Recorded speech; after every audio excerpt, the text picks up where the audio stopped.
Out-of-school children refers to children who are of school age, but not attending school, which includes those who have never enrolled and those who have dropped out. Victor. Indeed. And for many of them, they face significant challenges, which includes higher risk of child labor, abuse, and limited future opportunities. They are often in need of child protection services, by the way. Well, causes for a child being out of school include poverty, parental failures, distance to school, and other issues. All these came into fore during the 69th meeting of the National Council on Education at Akure, Ondo State between Monday the 3rd to Friday 7th of November, with Education Minister Dr. Maruf Tunji Alausa in attendance. Now, the event provided an avenue for the use of the National Policy on Almajiri Education with its implementation guidelines as a working document in all Almajiri schools and learning centers in states and the FCT to promote inclusivity. Also for action is the conduct of regular professional development for teachers in nomadic schools to improve their knowledge, skills, competencies and practices towards recognition of the cultural values of the nomads in teaching and learning. And that's not enough, not all that transpired at Demola. In addition, the need to develop the necessary support and resources for regular conduct of capacity building programs for Arabic and Islamic education teachers was also emphasized. And it's on this note that I welcome you to Good Morning Nigeria. It's Thursday edition, and I am Victor, as welcome. And I'm Ademola Adeoye. Thank you for joining us this Thursday morning. We are live from Abuja, the nation's capital. Shortly, we will join Chineye Nwoye for highlights of the morning news, and much later, newspaper review with Chukwudi Okoli Ugbaja. Let's now join Chineye. It is believed that a child has a right to education. These encompasses both entitlements and freedoms, which includes the right to free and compulsory primary education, right to available and accessible secondary education, including technical and vocational education, as well as training. But despite this, the country keeps recording cases of out-of-school children. In 2023, UNESCO reveals that the number of out-of-school children is about 20 million. And this has been described globally as children in the official primary school age, ranging from 6 to 11 years, who are not enrolled in either primary or secondary schools. At present, the world faces unprecedented education crisis based on a UNESCO 2021 report, which says 258 million children that are out of school globally are mostly in sub-Saharan Africa. The incidences of terrorism and insecurity in general increased the number of out-of-school children in Nigeria by 530,000 children, with the majority of them located in the northern part of the country, which has also suffered the most due to the effects of climate change. Other factors like poverty, ignorance, gender inequality, religious and cultural influences also gave rise to circumstances which made parents to withdraw their wards from schools. Experts say the interventions of government at all levels to reduce the number of out-of-school children are yielding positive results, even though it is not as fast as expected. In a renewed effort to tackle the challenges posed by out-of-school children in the country, the Universal Basic Education Commission some time ago deployed the World Bank-sponsored Better Education Service Delivery for All, a strategy to reduce the number to the barest minimum. It also embarked on plans to deploy and strengthen the early childhood care development and education strategy to tackle the menace aside homegrown school feeding programs.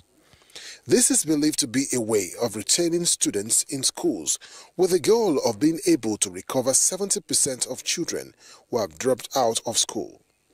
Experts as well believed that the country would need to increase its budgetary allocation for education while empowering stakeholders in the basic education level at both federal and state level. But how ready are the governments in this? Also, what are the roles of development partners in ensuring the reduction or an end of the out-of-school children in the country? Our guests, already seated in the studio, will be talking about these and more shortly. All right, many thanks, Oyeyemi Ajayi, for that background report. And to begin our conversation on tackling out-of-school children, let me welcome here in the studio Professor Musa Garba Metafsir, who is Executive Secretary, National Commission for Mass Literacy, Adult and Non-Formal Education. A pleasure to welcome you to Good Morning Nigeria. Thank you. All right, let me also welcome Comrade Dave Omang, who is team lead of Edu Radio, Alliance of Civil Society. Thank you for joining us.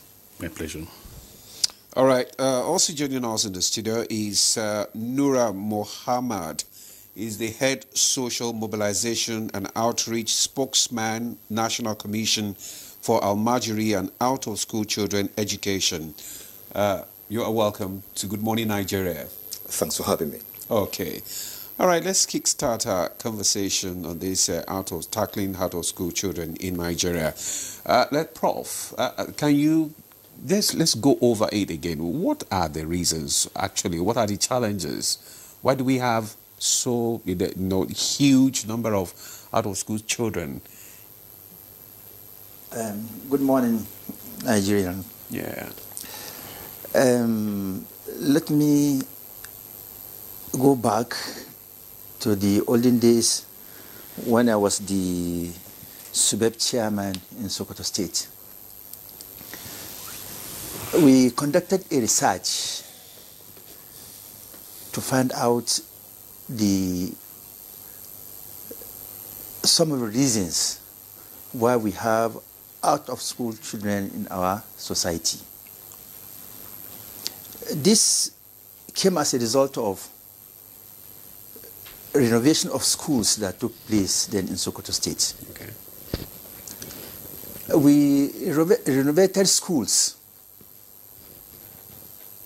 but when we went round, there were no pupils.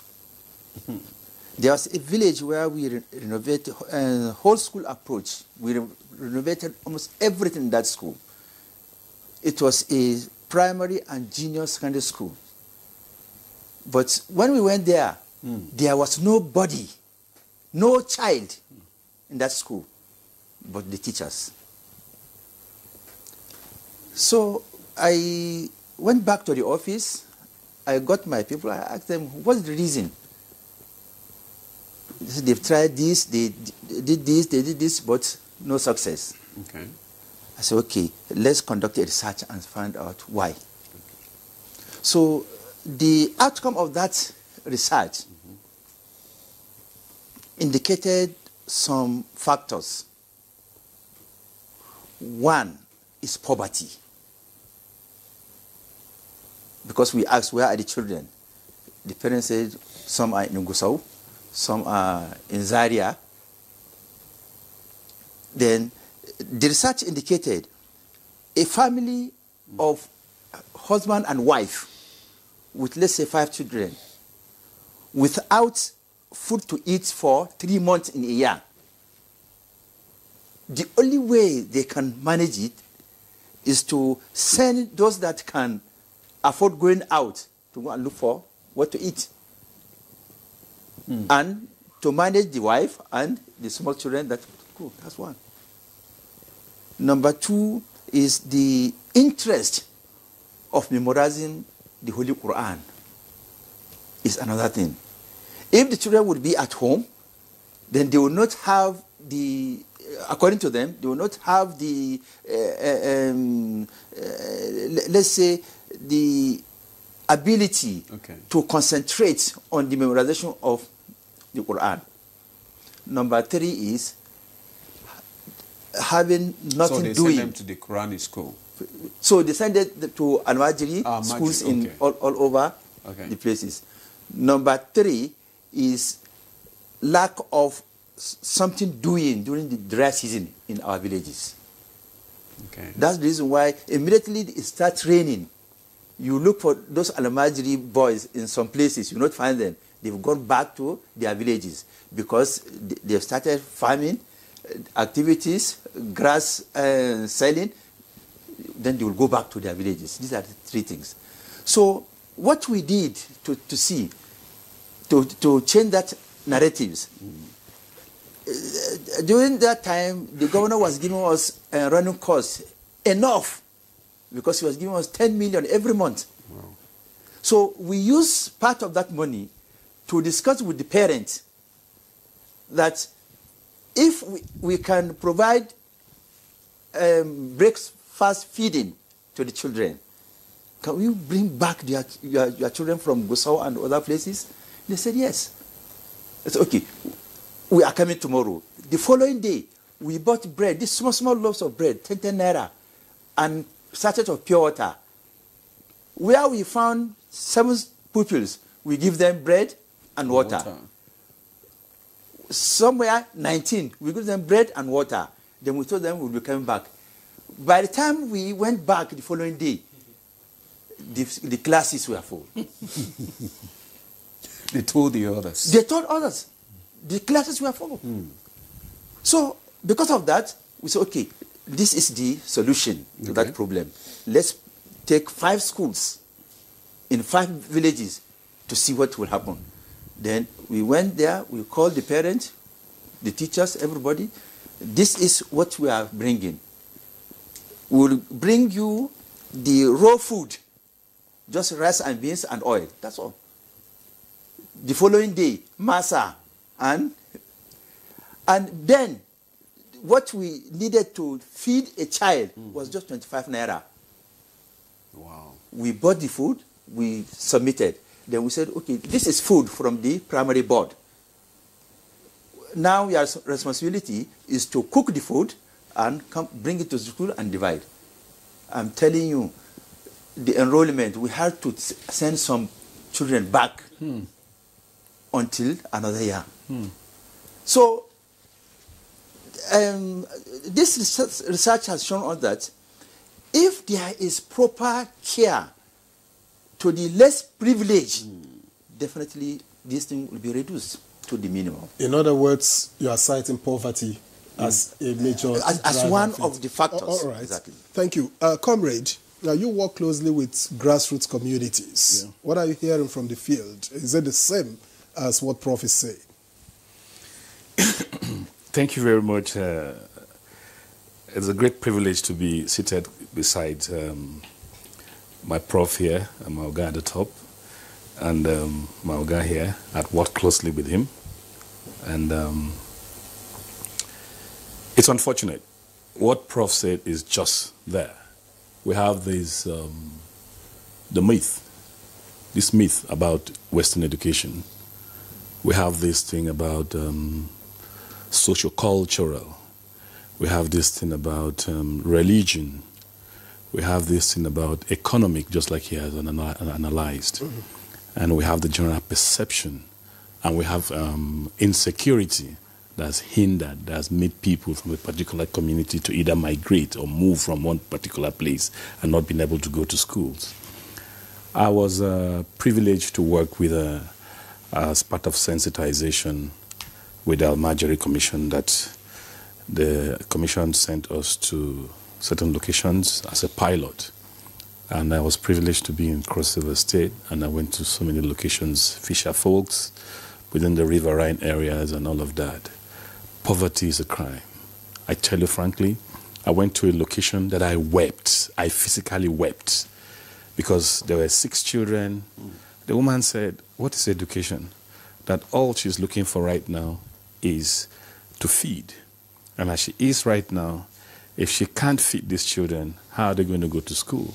What she does is to weed. If she doesn't weed grass, of course, you can't feed the children. The second thing is proximity to schools. Some of the schools are not there. The few available ones are either too far away from the children. And in this era of insecurity, most parents want to be very mindful of where their children goes to. So distance to where some of these places are.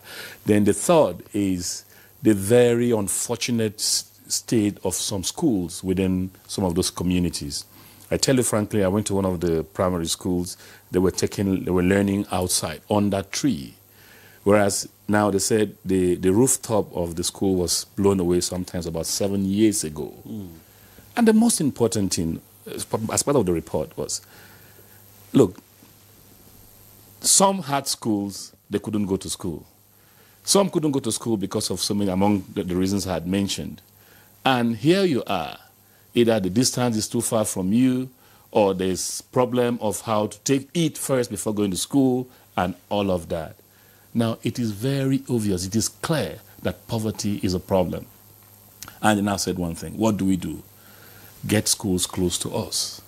Whatever, we will look for something to give to our children to go to schools. Just like Prof said again, there must be a sort of incentivization to give children, to lure them, to bring them close. And when parents understand that, okay, this will help ameliorate their stress of economic hardship, these children at least will take one meal during the morning class hour. The children, they'll send their children because they have confidence that what they're going to come up with will be greater and better. Is this across the country, or there are particular zones where this is prevalent? Well, I'm talking with particular reference to where I went to. Okay. So, and it was poverty was glaring. Where did you go to? I went to Cross River State. I went to Akbabuyo. I went to Bakassi. I went to Itu. I went to Akampa. I went to Udukbani. I went to Calabar Municipality. And don't forget... The South. Right? South. Even those children within the municipality, some of the schools were either overcrowded. Okay. Now, there must be a drastic step to actually take population into cognizance. You know, we have this astronomical increase in the population without a corresponding increase in infrastructure.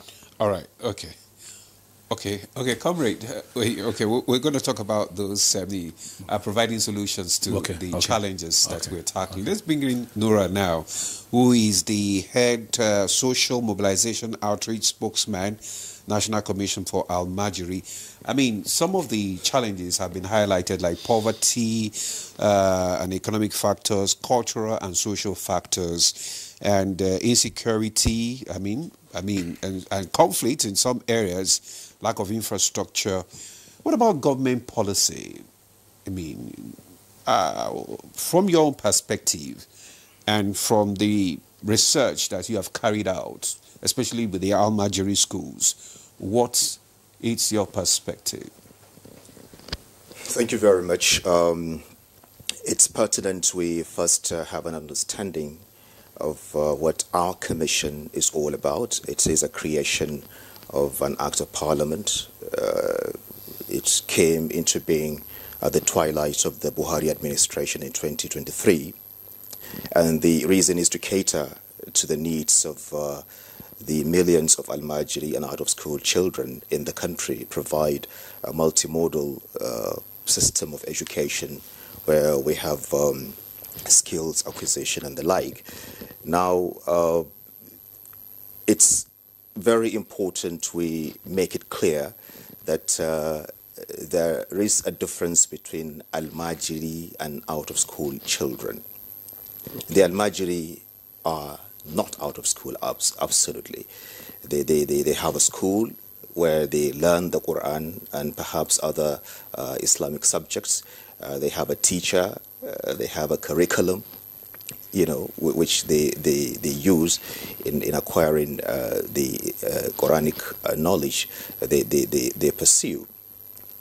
The out of school also in different parts of the country. You know, we have them in the north, we have them in the south as well. They don't have any school. They go to, unlike the Al-Majiri that have a school where they acquire knowledge. Just a moment. They don't have any school they go to, or they don't just want to go to the school. Is it that the schools are not available, or they don't go to school? Yeah, there are instances, like you mean the out of school, right? Yes, Yeah, because you said they don't have any school to go to. That's the point I'm trying to they're out of school. Al-Majiri have a school. Yeah, they're out of school. They're out of school. They don't have schools at all, or they don't want to. No, there are people. The factors that have just been highlighted by my colleagues here. Some of them do not go to school because of poverty. You know, I don't need to repeat all the circumstances that surround they are not going to school. One important thing. I'm happy neither of them mentioned insecurity, because the research we conducted at the National Commission for Al-Majiri and Out-of-School Children's Education suggests that insecurity constitutes just about 5% of the inability of the children to go to school. Most of the reason is as a result of poverty. They don't have money, and the parents perhaps prepare, allow the children to go hawking and engage in, in other menial jobs with a view to earn a living. So we at the National Commission for Al-Majiri and Out-of-School Children are doing all we can to make sure that we stem this particular tide. It is a big problem. Our Executive Secretary, Dr. Muhammad Sani Idris, upon assumption of duty last year, set the ball rolling, and being an educationist of about 4 decades, he knows what the problem is, and he is also an Al-Majiri himself. He passed through the Al-Majiri school, so he's very much familiar with the terrain. We kick-started with a massive advocacy. We went to different parts of the country, north and south, and the reason for that was to seek the buy-in of the different stakeholders, because we don't think we know it all. That is what my boss usually says. You have to seek the support of the different stakeholders in education in order to curb the menace of Al-Majiri, reform it, and of course out-of-school children, see how they will be enrolled in school. We went to the Oba of Lagos. I remember we went to the Oni of Ife. We went to the Olubadan, and we visited the different branches of the Christian Association of Nigeria in the southern part of the country. We also came to the north. We visited the Sultan of Sokoto, the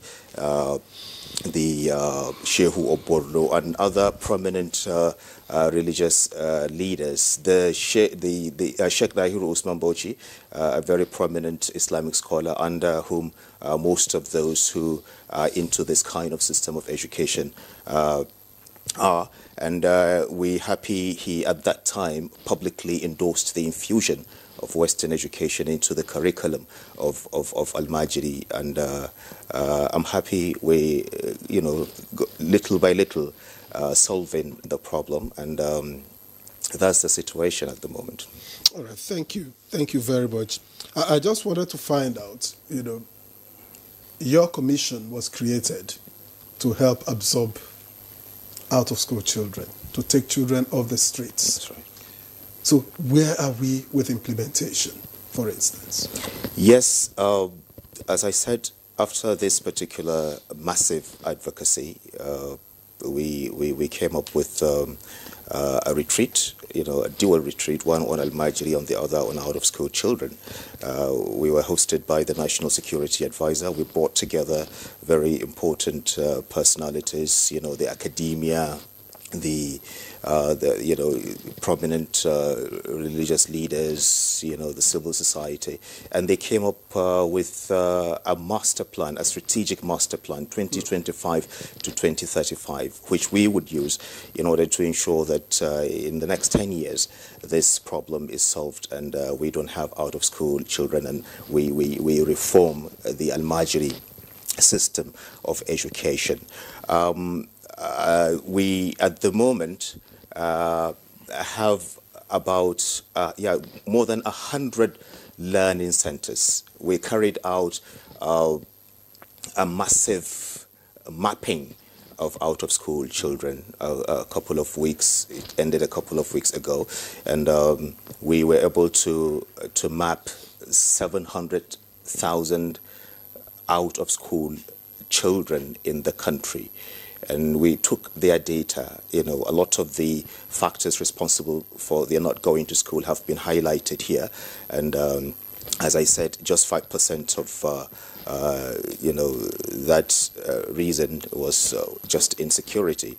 So we have learning centers in different parts of the country, okay, where children, they are not conventional schools. You just find a class, a mosque, a church, an open place, and the children are being taught. We can't wait for schools to be built. We can't wait for teachers, competent teachers, to be employed to teach. What has become of the schools, the Almajiri schools built by the Jonathan administration? Because I know that became a big thing for that administration. Yes, we're trying to see how we'll have custody of those schools.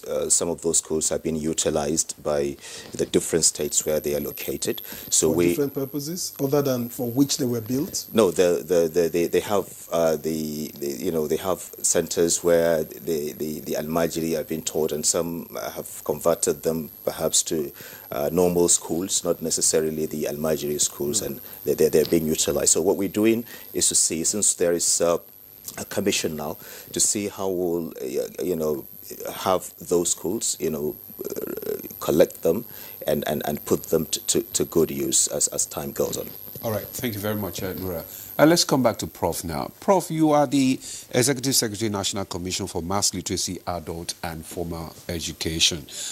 What exactly are the programs of, your commission as regards to, addressing the issue of out-of-school children? In particular, do you have government policies and programs to address these issues? And are they being implemented? Yes, there are government programs that are postulated to address the issue of out-of-school children. But the mandate specification of NMEC is 15 and above.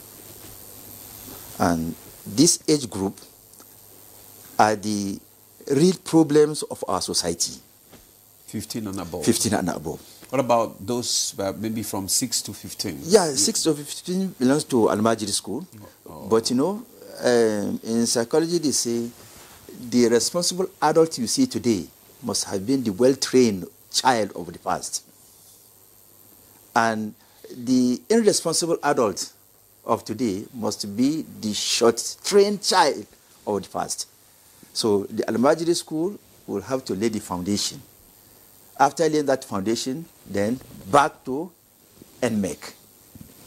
NMEC, if properly handled, then this issue of insecurity will definitely be reduced. This issue of not knowing what to do as an adult will also be reduced. So the framework of an NMEC is to reorient the thinking of these transient children from childhood to adulthood to be responsible adults. So when you look at our society today, the inability of handling this group of people is what is bringing the problem we are facing, either in urban areas or rural, either among the illiterate or illiterate. When you look at the situation we are in today in Nigeria, the people you see as illiterate with bunch of certificates, when you go deep, you find out that they are also illiterate. Because some of us as adults, we are one-sided. Just imagine. Think of anybody that is retiring next year. Go close, very close to him and discuss. The first thing he will tell you that if I will have contract somewhere, after spending 35 years with first degree, master's and PhD, yet after 35 years, he doesn't know where to go tomorrow after retirement. So NMEC, if properly handled, will definitely address this issue. As I told my friend, I came back to Nigeria not because I wanted to come back to Nigeria. But I came back to Nigeria because of just one program. I took part in Beijing in 1999. So after that program, I said, if I have something to offer to this environment, why not back to my country? It was in October. By end of December, I came back to Nigeria. And that program is, I was invited, first by the Gansu Institute of Educational Technology, to work on functional literacy for minority groups. Okay. After that program, then 9 of us were invited to come and design a guidebook of functional literacy for minority groups in China in 1999. So when I went there, I was thinking of adult education that we have in Nigeria, where you find someone 50 years, 60 years teaching him A, B, C, D, Baba, what. Their own is not like that. When you teach them A, B, C, D, how to write, how to read, but 60% of what you teach in adult education must be functional literacy for one to be able to function. Then today, when you get to our people and say, come and start something, say, no capital. Who told you no capital? You are taking a 100,000 naira salary. It's enough to have a capital. How do they do in China? That 100,000, you take 25,000, buy what to eat for 1 week in your house. The 75,000 naira, just make a cage to have pure water, sell pure water. Before the end of that week, then you take another 25,000 naira, buy food, continue with the selling of pure water. At the end of the month, that 100,000 naira must have generated 2,000. Is it that easy? I mean, if it's that easy, a lot of people will go into that production. But how effective has this program been? Because you said that you are trying to reset the mindset of the people. Mindset. Are you involving, the parents or the rulers and all that? Because for you to be able to have a mindset to reset their mind, you need to involve the community. Are you doing that? Now, what we are planning, because I'm just new, but with the experience I have, we have state agencies for mass literacy. If these state agencies for mass literacy are fully trained, then they are our pegs in different places. And that's the reason why we have the community learning centers, where we involve the community to own the program.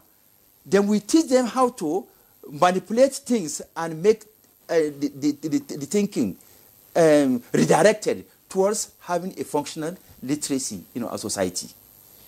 All right, thank you. Thank you very much, Prof. Let me get back to Comrade.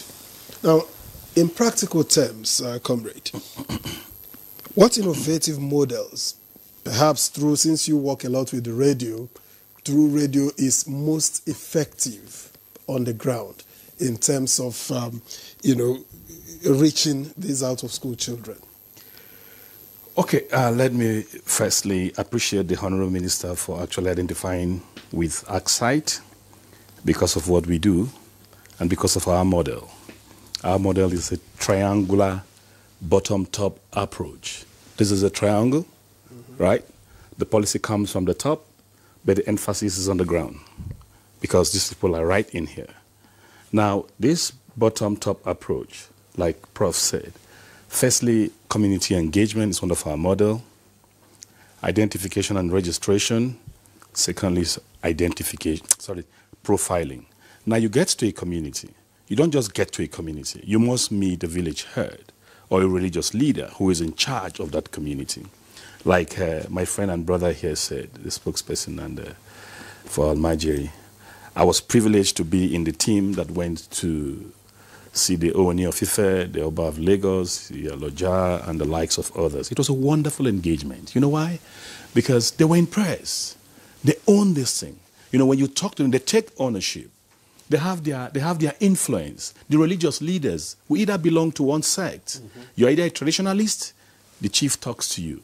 You are either religious on the side, the pastor, or the reverend, or the father talks to you, or the reverend fathers, or the pastors speaks to you. And we saw them all from the apex.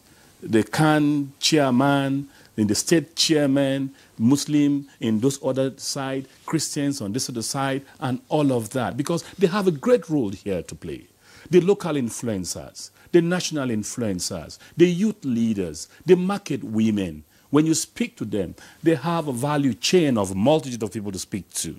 Now, when you speak to these people, they have a whole lot of people either in that own small cocoon or community to speak to. When you use this, so advocacy to speak into these people is a very great tool. Now, let me say it again here.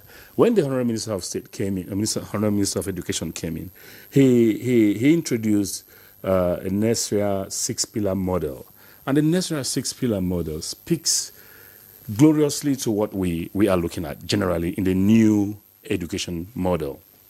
Now, what is it? STEM, science, technology, engineering, mathematics, and medical as medicine.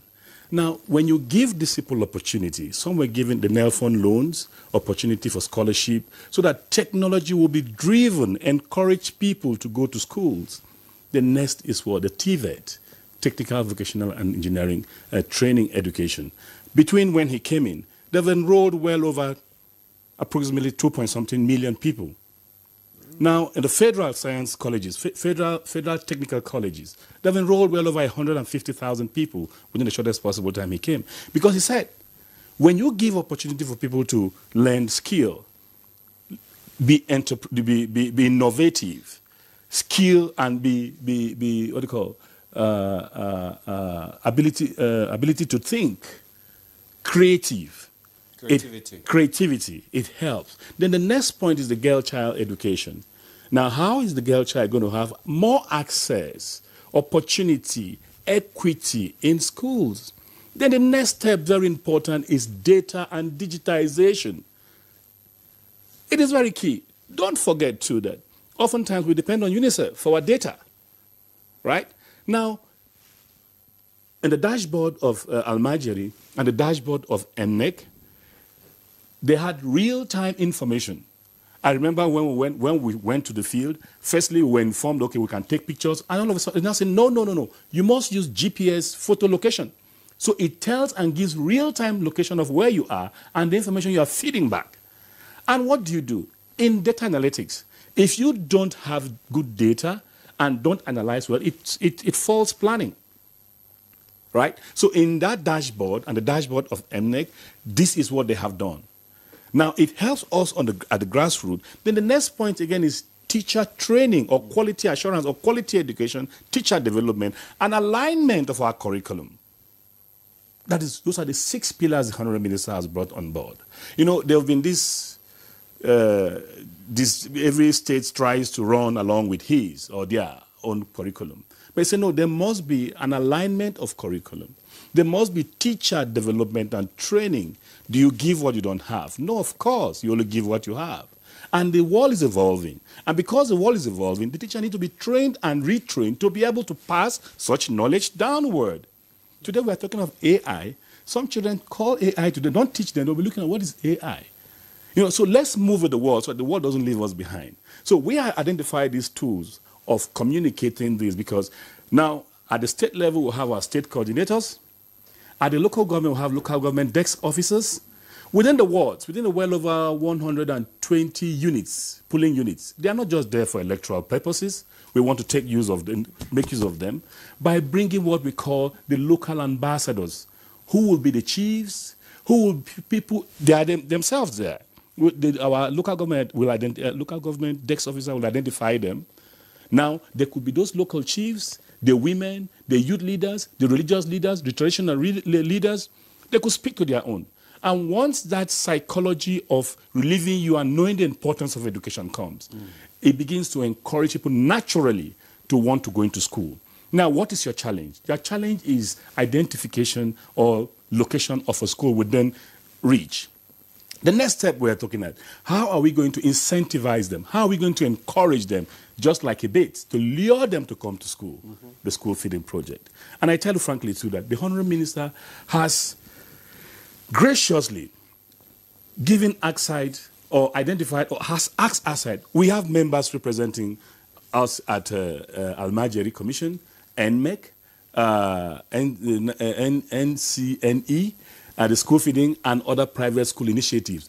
To do what? To support privates, to support people whose economic whatever may not be too high. So the government can support such people in those local areas where those schools exist. Those are all opportunities or avenues to bring people in. But of course, there must be an understanding, communication, and communication. And communication varies. The local languages that you speak is like you speaking to me now. I have confidence in you because you are with me. Of course, I will go with you. If not for today, he is going. Tomorrow, my mindset will change. And what I'm talking about, the school is just within reach, not too far away from here. So it's a giant stride, and we are the drivers of this very beautiful initiative. We have seen very often that government policies, to a reasonable extent, some of them end within the state level. And we said no. That's why our approach, like I said, a triangular bottom-top approach. It comes there. We have drivers in the 36 states of Nigeria and FCT that would take it down.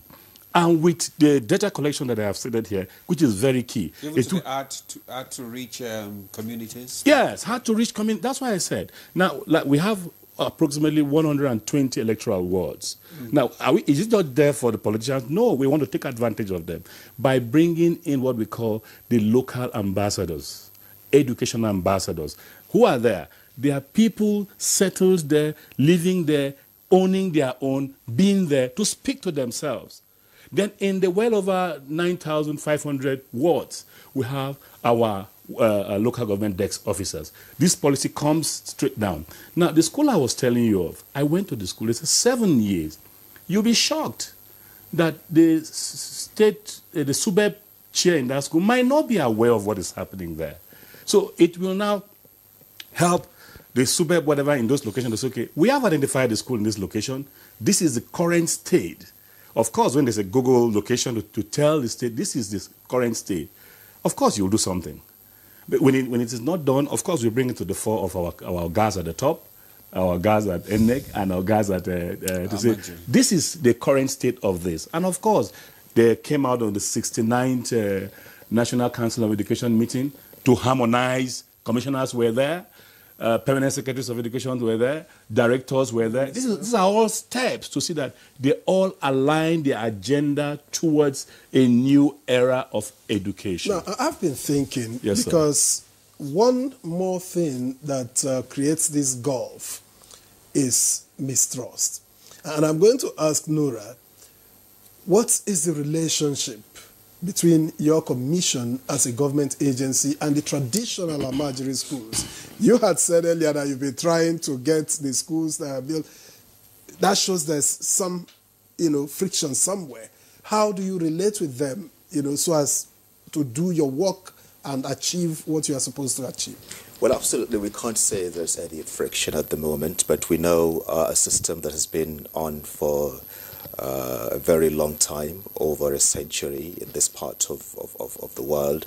There is the need for us to carry out a massive advocacy. As I said earlier on, we've been trying to see how we would relate with the different stakeholders, particularly those who are the drivers of the Almajiri system of education in different parts of the country. As Oman Dave said, we embarked on an advocacy. It's a pilot program in 7 states of the Federation: Lagos, Cross River, Ogun, Kano, Jigawa, Yobe, and Borno states. Our intention is to crisscross these states, go to nooks and crannies of these states, and meet with the different stakeholders, traditional rulers, religious leaders, the parents themselves, civil society organizations, everyone that is a stakeholder in education.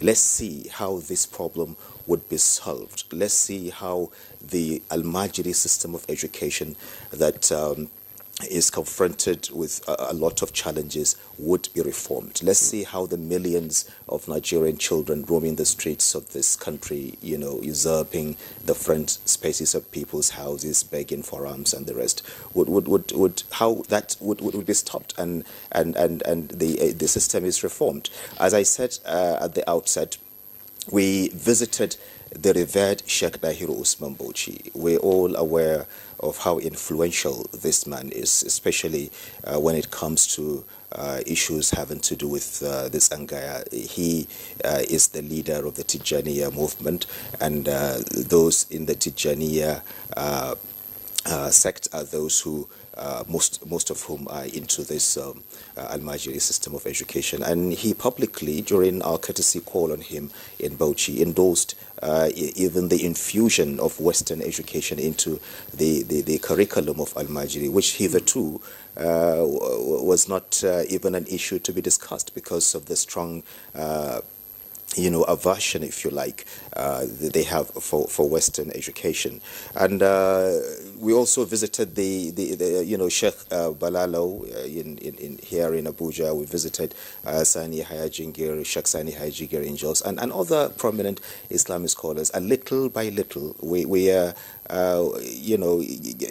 making them understand the fact that there is the need for us to reform this system of education. There's a need for us to ensure that children return to school, children go to school, those who have never been to school. There's a need for parents. We're meeting the different stakeholders in this ward-to-ward visits. You know, I told you that we have piloted the program in 7 states, and we hope to replicate it in the different parts of the country, all states of the federation. At the moment, some of the states have completed their ward-to-ward visits. You know what it means, visiting every ward of this country. Oman Dave was part of the Cross River delegation, and they did a wonderful job. They have also completed their assignment, moving from one ward to another to talk to the different stakeholders, to talk to the parents, to talk to market women, to talk to artisans. Let them understand the need for us to have these children go to school and understand the dangers of their not going to school, and for the Al-Majiri system of education to see how the system will be reformed. Begging should not be allowed. Okay. Children appearing in tattered clothes and moving from place to place, holding balls, in their very small hands, to seek arms. All right. Okay. Nora, thank you so much. We have some questions and comments from some of our viewers, and which would like you to respond to. First, this one says, "Good morning, NTA and the guest. Thank you for bringing up this topic. May I use this opportunity to call the attention of the federal government to the Al-Majiri model school built across different locations in some northern states during President Jonathan era, but unfortunately were never being put to use. I'm from Kogi State, and we have 2 of such structures in my federal constituency alone, each set to cost about 1 billion naira. I often feel like weeping seeing the weed invaded and now vandalized Kakasi structures. Yet we are lamenting inadequate structure. I'm appealing to the relevant authorities to take necessary actions to address this ugly trend of wastage. I'm sure many of these facilities were under similar conditions across the country." This from Comrade Abdurazak Abdul Kadri from Yagba East, Kogi State. May just note that so that you can respond to that. Then this one is from Yusuf Abdul Zaria. He said, "Tackling out-of-school children empower local governments, local focus, tailored interventions to individual local government needs, data-driven action, collect accurate enrollment data to identify gaps, autonomy and funding grants, this is just reeling out some of the solutions that are probable for this tackling the problem." This says, "Good morning, Nigeria. This topic is quite apt and emotional, enough of lamentation. Solution to the issues are as follows: heavy sensitization to would-be parents to have children they can adequately take care of by working with PHC that's the primary health care medical personnel, to educate on birth control. Give a stiffer penalty for parents not to send words to school. Subnational should, in conjunction with LG, build school in almost every ward, working distance to pupils. Free uniform, free books should be given to the pupils. For the Almajiri, the Commission should take statistics of Almajiri, rebuild small school for them, and employ competent teachers, and infuse regular curriculum for Arabic education. Most of them are very intelligent, so formalize their environment. Give incentives to the Quranic Malam, train them for vocational, for those who can go through, and reignite nomadic education. Community leaders should be involved. God bless Nigeria. Prof, you want to respond to some of these comments? Yes. Before we come back to Nura. Yes, what they sent us here is really emotional. And from experience, there is a way out. Let's go back to the den of history. When I was a commissioner in Sokoto State, in fact, the schools he was referring to built during Jonathan, I can say I'm the grandfather of those schools. When I was a commissioner, we went to a village together with the governor. The Almajiri boys following us, shouting, say Alu, say Alu, say Alu. What's that? I mean, Alu is the name of the governor. Then, okay. Then when they are saying say Alu, they are telling them exactly. And I told him, sir, these boys you see, they will be the people that will prevent us from entering paradise. Say, why? I say, because what you are collecting from Abuja, they have a share. They have no food, no place to sleep, no toilet, nothing. I say, yes. What do we do? I say, we establish a school for them where we teach them their Quran, we teach them modern subjects, then we teach them skills. Should, in case they drop out, at least they will go back to their villages and become tailors. He agreed. Then we established a school. Modern school, well built. We provide them with food, blankets, mattresses, everything. Then we design a program for them. In the evening or early morning, Quranic education. In the afternoon, modern education. Formal education. Some of them have graduated, while many are now in the university and colleges of education. And those that withdrawn from the program, already they have been taught how to repair handsets, how to become tailors. They went back to their villages and become self-employed. So we only built one school then. Then it was the model when Professor Rukaya was a minister. She asked us to bring the blueprint of our school. Then that's the emergence of these schools. So when these schools were built, in fact, I don't know of other states. By the time they completed the schools, I was the SUBEB chairman of Sokoto State. I took over the school. So in the process, we got Almajiri boys. Because of the way the schools were built, big men started coming to get their children in that school. I said, no, this school is for Almajiri, and it is the Almajiri boys that will be the beneficiaries of this. But after my time, I didn't know what was happening. But at least I know one in my own village that has not been used even for one day. Wow. So what I am suggesting, since my brother here and I know his Oga is someone very serious and passionate about this, definitely things are going to take place. But the issue is we need to involve community in the handling of this. Okay.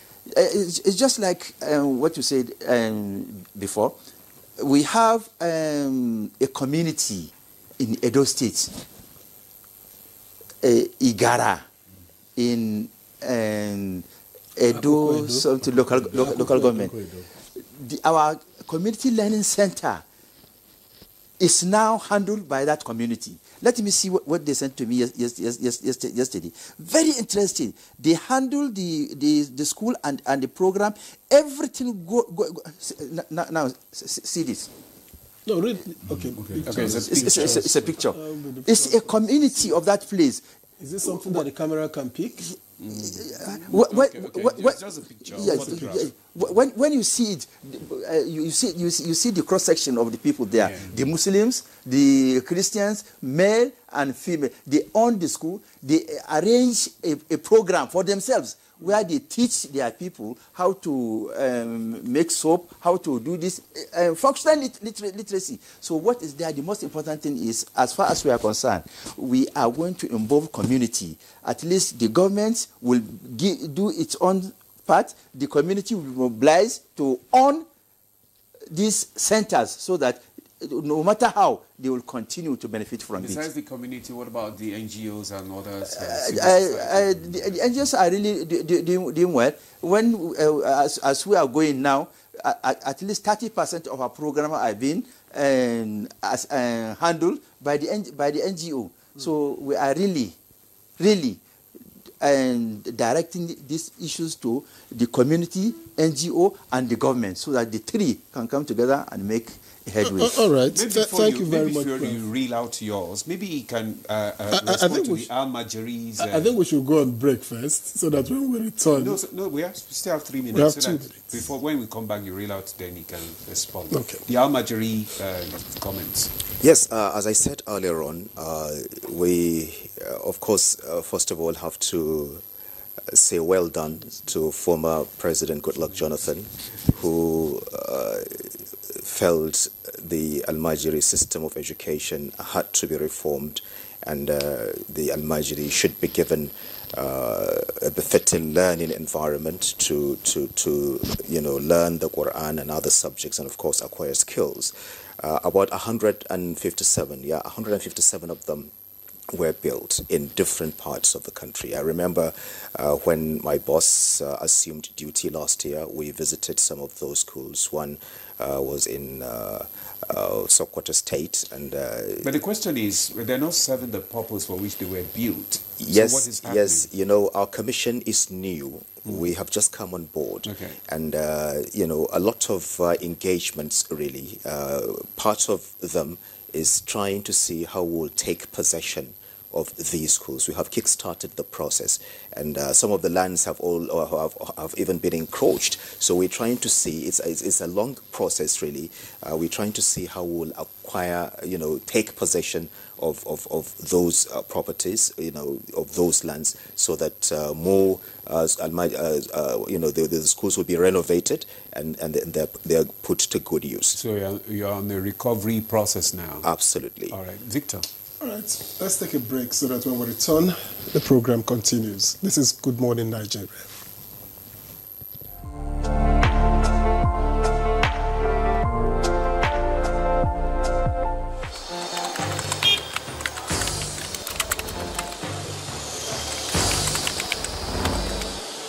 You have no better friend and partner than Nigeria.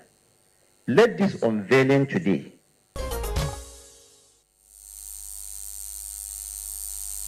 This is still Good Morning Nigeria on the network service of the NTA, and we have been discussing how to tackle out-of-school children in Nigeria. Now let's take some of the messages that we received in the course of the conversation. Good morning, this one reads, the government should bring back the feeding program introduced by the federal government to tackle out-of-school children.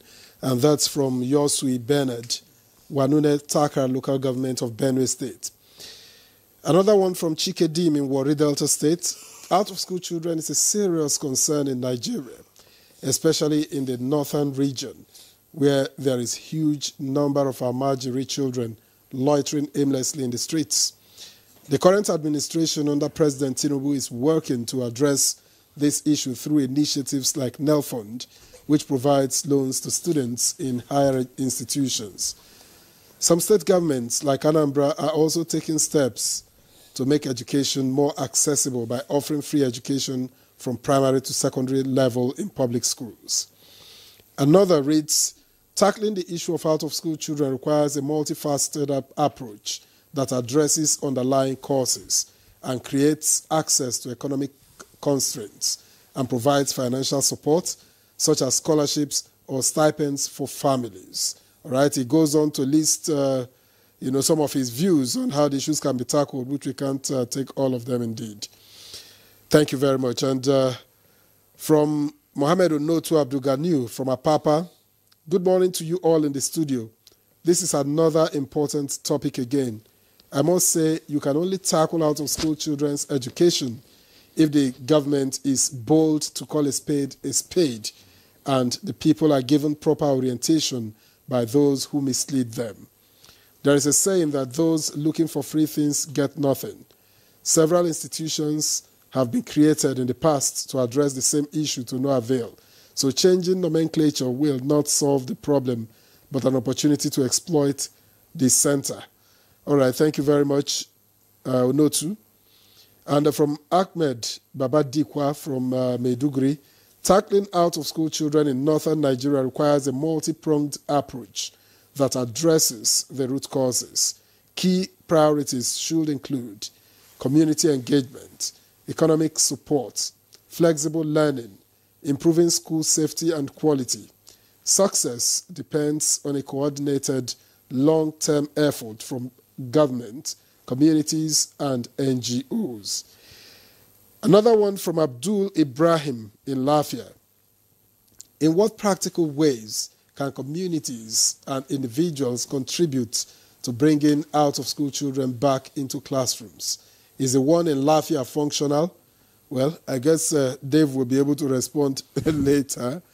And good morning to you all. I'm so excited to be part of this program. I'm a classroom classroom teacher here in Jigawa State.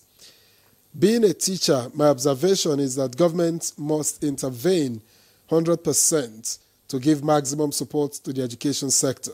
Secondly, parents must join hands to give courage and motivation to their children. This one reads from Stephanie, by the way, from Enugu.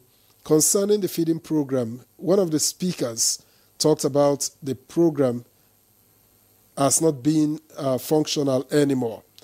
What are they doing to bring that program back to action?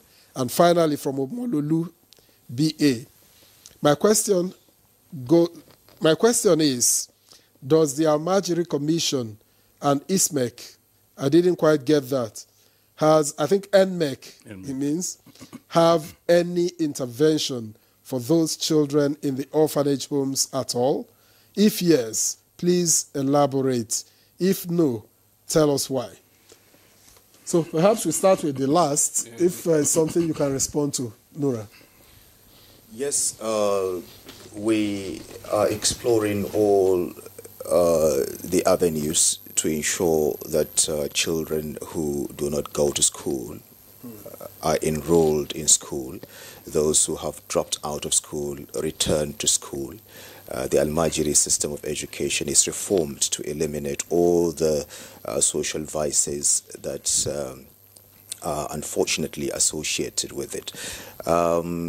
The orphanage homes, really, we're considering seeing how we will extend our intervention to them, even though at the moment I think most of the orphanage homes are owned by private individuals, and they have some kind of support. So it's not out of place. We are also trying to explore ways of extending the support that's coming from government. And this, you have the means. Yeah, I was about to say that when you interjected, the government alone can't do the whole of this. Everyone should be a stakeholder. We have philanthropists, we have business establishments, we have very rich people who, of course, don't even know what to do with money. If we don't take care of these children, believe me, there would be a problem to us. People have been saying time bomb, and I think the bomb has exploded already, and we are all in it. If you have the wherewithal to take your children to school, send them abroad, who will they come back to stay with? Are they going to stay abroad forever? So I think we have to have a kind of change of mindset.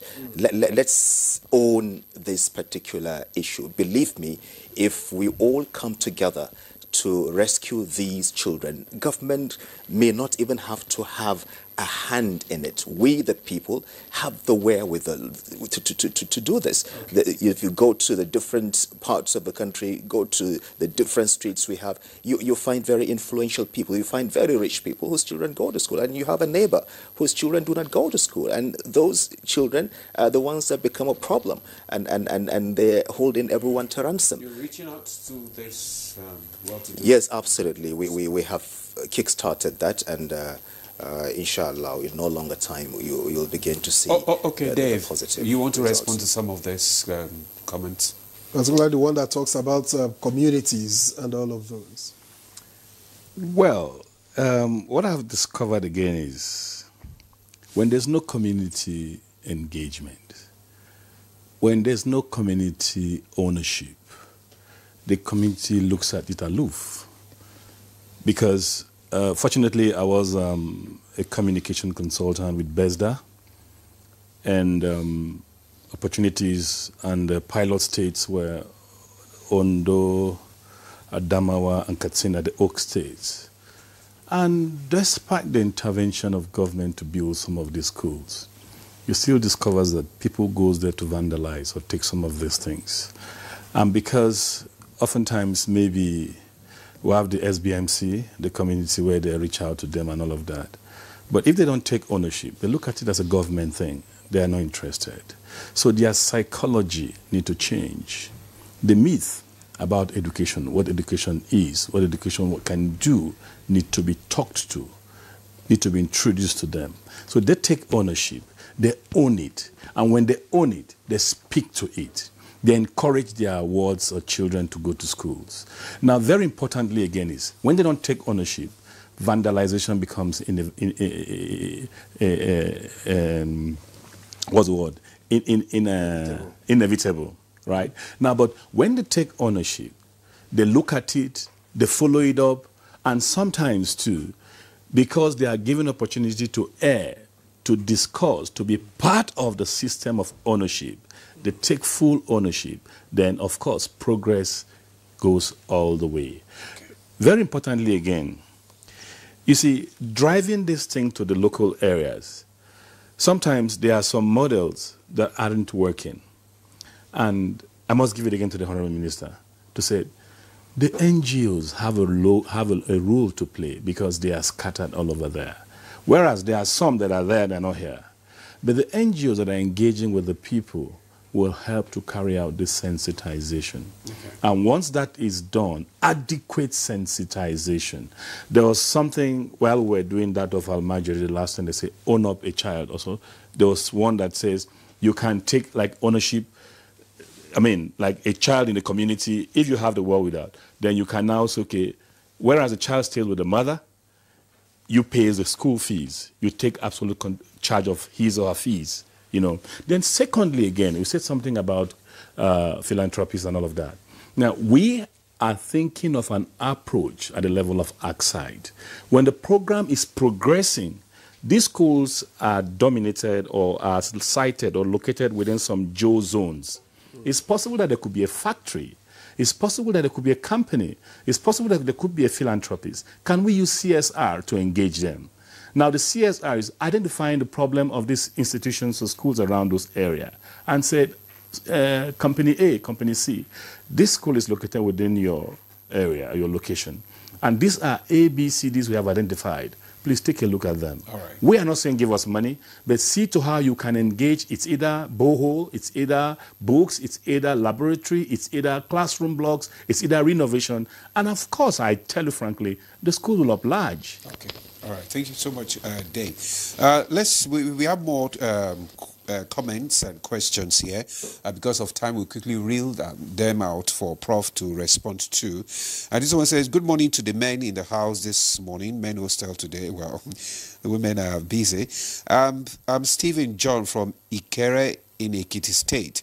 I was born and schooled in Bauchi State in the early 80s through 90s. We used to have afternoon schooling in the north.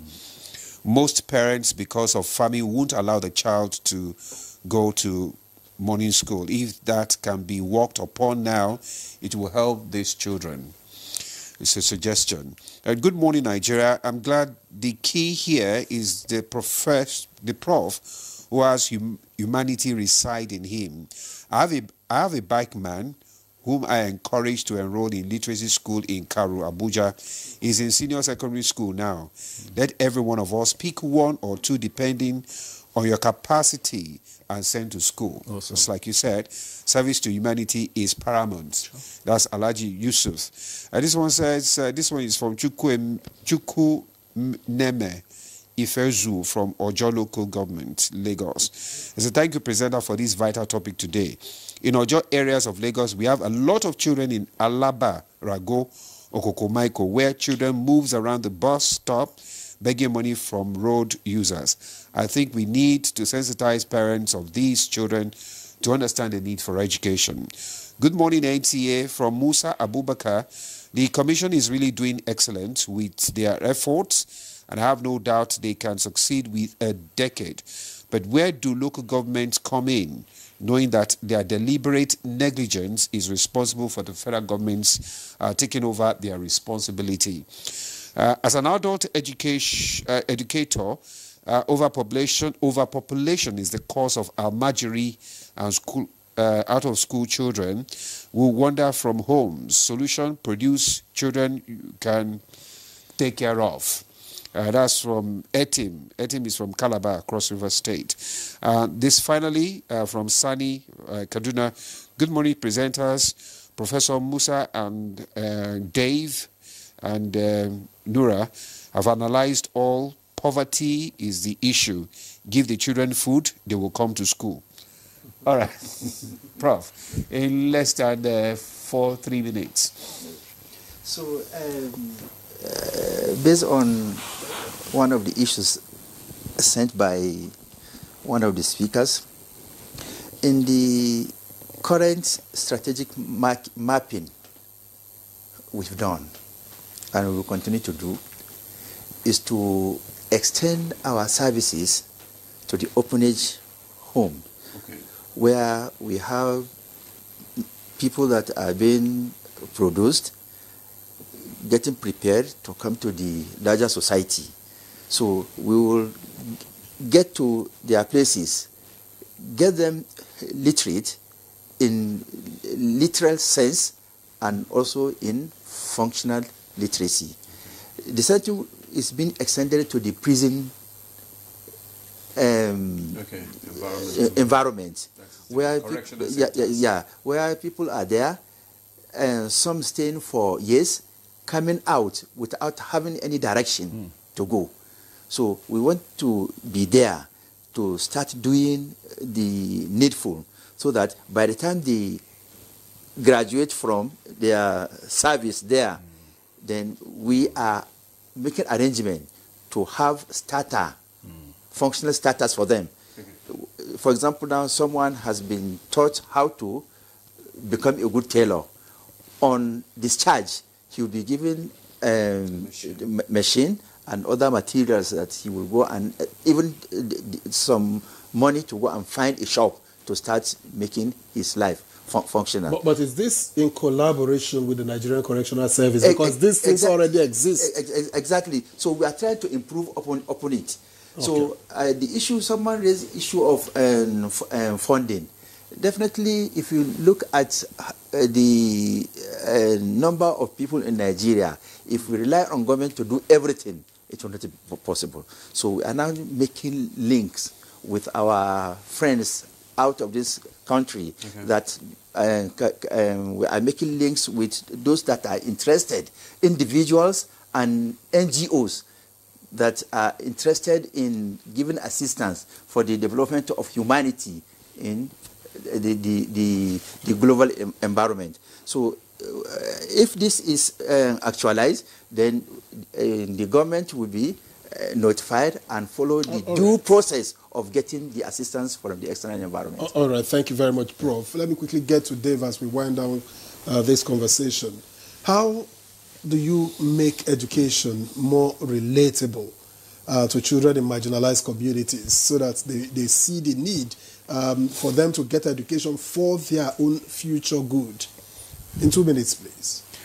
Okay, it's, you see, I know in this, the National Council of Education meeting, the 68th Council meeting, they cancelled the use of mother tongue. Well, it's okay, but you see, communication too is a problem. You don't seem to agree. Well, you see, in China, you know, you could speak. You know, sometimes I want to speak. I may be held back, you know. Now, okay, let's take, for instance, in journalism. I'm at a location and something happened there and I want to report because I can't speak English. English becomes a barrier. It's very possible that I may speak, but I may not give the direct representation or accurate representation of what happened. Possibly there are things in English I may not know how to call or know. But if it's my language, I'll be fluent, I'll be free, and I will communicate as well. Take, for instance, teaching me physics. And you're teaching me physics, and I understand the dynamics of physics and everything, representing it in my mother tongue. He understands it easier. So he communicates in his own language. But having said that, I'm not against it. I mean, the government may have seen all of those truths and all of that. But if it can be broken down, you know, there are teachers that can demonstrate. I had one in my secondary school days. He was a literature teacher. He was so dramatic. Sometimes he wants to represent a car. He could even squat. You know, he wants to represent a bird, he will fly, he will begin to wave his wings. Just give you that imagination of a bird. So when teachers are taught, it boils down to teacher training on the models, the methodology of teacher training. It has differed, it has changed because of evolving times. The models of teaching cannot continue with, we can't continue with what we were teaching yesterday. I have these general terms I need to summarize by saying, we can't continue to say the same old thing and expect a different result. We must move with the time, we must move with the trend to attain what we need to get. Yeah, what would be your message, for instance, to Nigerians who believe that the out-of-school thing is too big to fix? Yeah, it's absolutely a very big issue, really, but the challenges are indisputably surmountable. I would want to comment on a contribution made by one of the, viewers. Yes, yeah, he talked about the issue of educating the Al-Majiri, that the Al-Majiri are pretty intelligent, and if they would be shown the way, they will become very responsible citizens. And this is part of the initiatives of the Executive Secretary and CEO of the National Commission for Al-Majiri Out-of-School Children's Education. At the moment, we have the Tinubu Legacy Skills Training Institute in Kaduna. We have another one in Ibadan. The Kaduna Institute has graduated about 200 Al-Majiri. We went to nooks and crannies of this country to identify memorizers of the Quran. They underwent a 9-month course, and they now have a good knowledge of English language. They speak English fluently within just 3 months because of their IQ. If someone would be able to memorize a book as voluminous as the Quran, then the person should be able to become a medical doctor. The person should be able to be a good journalist like you. The person should be able to be an ICT expert. So they have been exposed to different skills. They now design websites, within just 9 months. The Al-Majiri, they speak Arabic fluently, and this began just 3 months into the training. So that is, they have acquired skills in installation of POP, into tiling, and so many other, and the Kaduna and the. Just in 30 seconds, give us your own parting shots. Yes, the issue is a simple one. With determination, and it's just something that the Nigerians will just fold arms and see the government to be responsible for everything. Each and every one of us must come and put his hands so that we lift the problem together and throw it away. How do you measure and make successes? Any real indicators for measuring success of your interventions? Yes, there are indicators, because even what I showed you from Edo State is a measurement yardstick for our success. When the community can decide on their own to train more than 300 people in different trades. All right, that shows that the community is getting involved. Yes. Professor Musa Garba Tafsir, Executive Secretary, National Commission for Mass Literacy, Adult and Non-Formal Education, NMEC. We thank you very much for your time and for your thoughts. Thank you. Let me also thank Comrade Omang Dave, team lead of Edu Radio, an alliance of civil society for sustainable, inclusive and transformative education. Regional Coordinator for South-South Forum, we thank you very much for being a part of this conversation. My pleasure. And finally, but by no means the least, Noura Mohammed, who is head Social Mobilization and Outreach, is also spokesman, National Commission for Al-Majri and Out-of-School Children Education. Many thanks for joining us. My pleasure. And that's Good Morning Nigeria. We thank you very much for watching and being a part of it. We'll see you again tomorrow, and we hope you do join us. I am Victor Azu. Bye-bye. Namadi Maladi, do have a lovely day.